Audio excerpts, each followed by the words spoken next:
Hello everyone, હું કિંજલ જસાણી સ્વાગત કરું છું મારા કિચનમાં. અને આજે હું વધેલી રોટલીનો એક ટેસ્ટી નાસ્તો બનાવવા જઈ રહી છું. તો આ સરસ ટેસ્ટી નાસ્તો બનાવવા માટે તૈયાર છો ને તમે લોકો?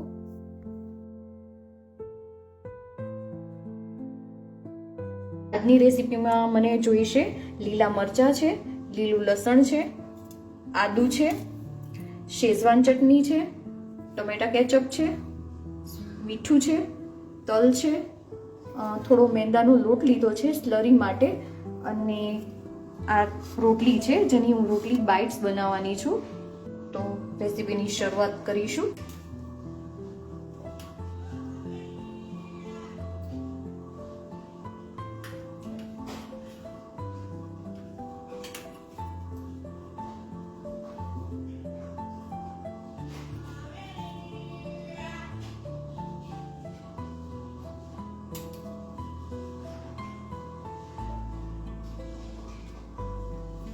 આ રીતે પીસ કરી લઈશું.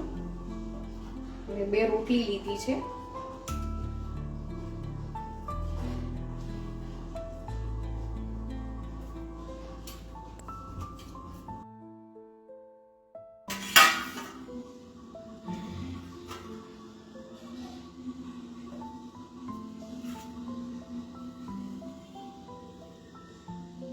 આટલા પીસ કરવાના છે અને આની ફરતે રોટલીને રેપ કરવાની છે.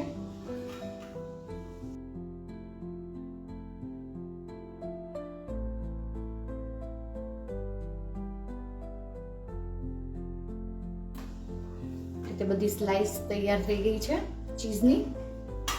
હવે મેંદાનો જે લોટ છે ને તેની સ્લરી તૈયાર કરીશું. થોડું પાણી એડ કરીશ. પતલી નથી કરવાની, થોડી થીક રાખવાની છે. હું બતાવું તમને. ચમચી છે રની નથી, દેખાય છે. આ ટ્રાયેંગલ એક રોટલીનું લીધું, એમાં પનીર ચીઝ સોરી મૂક્યું અને પછી આ રીતે વાળવાનું છે. તો જે કિનારી છે ને ત્યાં પર જે સ્લરી તૈયાર કરી છે ને મેંદાની, તે લગાવી દઈશું, જેથી કરીને સારી રીતે લાગી જાય. તળીએ ને ત્યારે ખુલ્લી નહીં જાય એટલા માટે. તો બધી એ રીતે કરી રહીશું.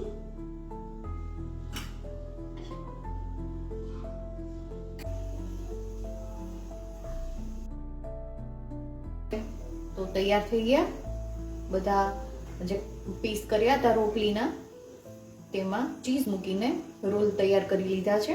હવે એને તળવાના છે.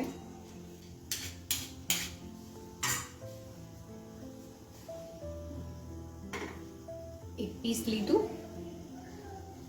બંને સાઈડ ડીપ કરી દઈશું. મેંદાની જે સ્લરી તૈયાર કરી છે તેમાં હવે એક પીસ તળી લઈએ.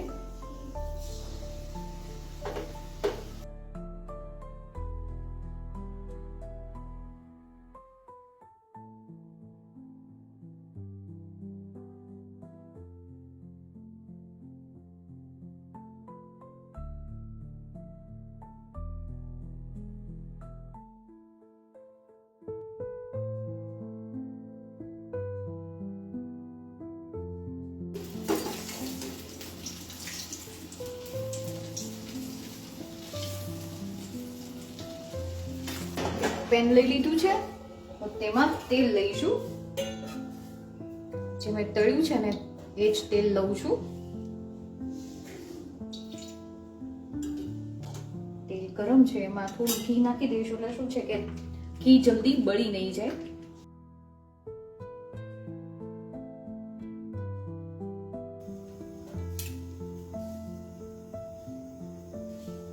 ચીઝી રોટી બાઇટ્સ તળાઈને તૈયાર છે. હવે તેનો વઘાર કરવાનો છે. છૂટી પણ નથી પડી કોઈ પણ સાઈડથી.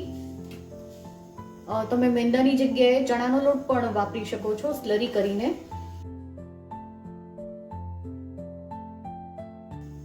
હવે તેમાં નાખીશું પહેલા આદુ, છીણેલું આદુ લઈશું.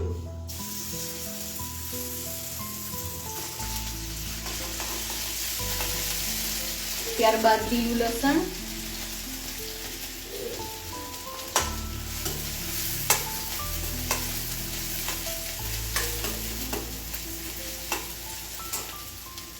લીલા મરચાં,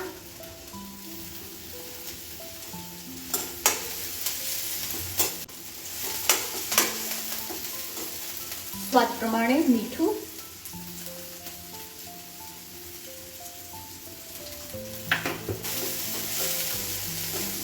થોડી વાર સાતળીશું.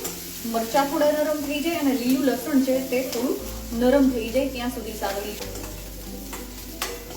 હવે શેઝવાન ચટણી છે જે સ્વાદ પ્રમાણે એડ કરીશું.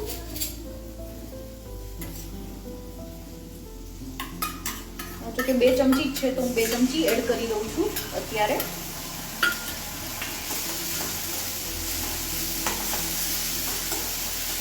હવે તેમાં 2 ચમચી જેટલો ટમેટાનો સોસ છે.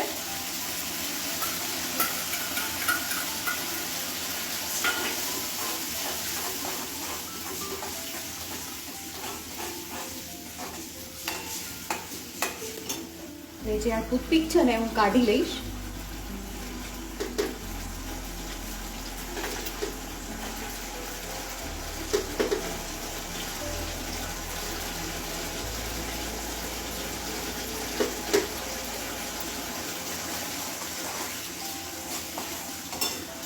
રોટી બાઈટ એડ કરી દઈશું.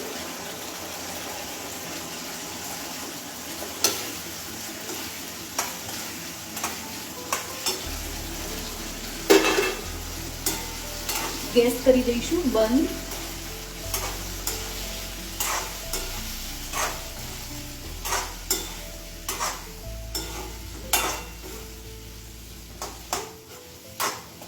ચલો રોટી બાઇટ્સ તૈયાર થઈ ગઈ છે. હવે તેને સર્વિંગ પ્લેટમાં લઈ લઈશું.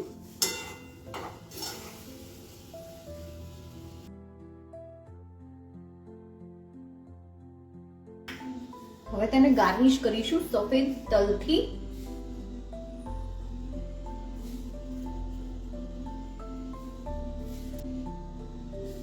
તો રોટી બાઇટ્સ તૈયાર છે.